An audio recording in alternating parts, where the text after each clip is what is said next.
we've recently gone on a road trip, my partner and I, for our Christmas break, and something that I always think to do before we go away, I make sure that I've got a couple of tools or something in the car for emergencies. Absolutely.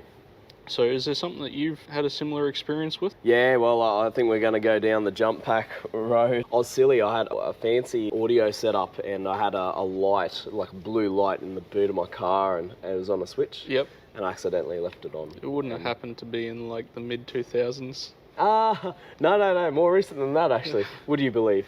I still live in the mid-2000s. The car was at the airport, I was away for a couple of days, came back, nothing. And I had the previous model of that one there.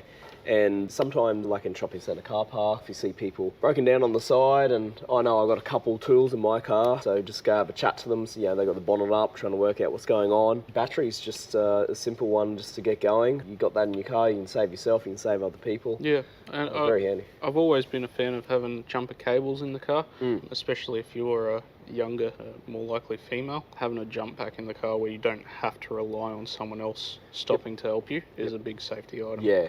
Especially if you're in a town that you don't know or in an area that there's not a lot of people. So jump pack's a good one to have, like we've mentioned in the past as well, a torque wrench maybe, or a socket to undo the wheels. And at a big stretch, I'd always like to throw a fan belt or something really simple in the boot. If you're going on a trip and you're going out to like remote areas and that sort of thing, you can buy kits, and they'll have a couple of your main hoses and also like your main fan belt or something like that, and they come in a little bag, and away you go. That's a brilliant idea. So yeah, they are out there. You just got to ask the guys, and they can find them for you. Yeah. Okay, so this is the SJS 1200. I believe it's the middle of the range model that they've got. And when you're choosing jump starters, so lithium jump starters, it's tiny. It's I don't have it in the box, but it's about yay big. It will start a 6-litre petrol and a 2.8-litre diesel. So if you've got a diesel, you just need to know that you need something a little bit more gutsy to get it up and going. But we've even used these to start HSVs with bigger than 6-litre engines on them, so they're capable. Most of the time the battery's not entirely dead either, so just a little bit just of helper. Enough to get it going. A lot of these new jump starters, I don't know about this one exactly, they don't need to be recharged that often because they're a lithium-ion battery, so they're happy to sit for maybe up to a month in the back of the car. And they'll also recharge off the car's battery. So this one, certainly lithium battery, so it'll hold charge for a real long time. It comes with a car charger, 240-volt wall charger. It's got cords for your phone, but it won't charge up off your battery unless you plug it into your cigarette lighter. But there are capacitor-based units.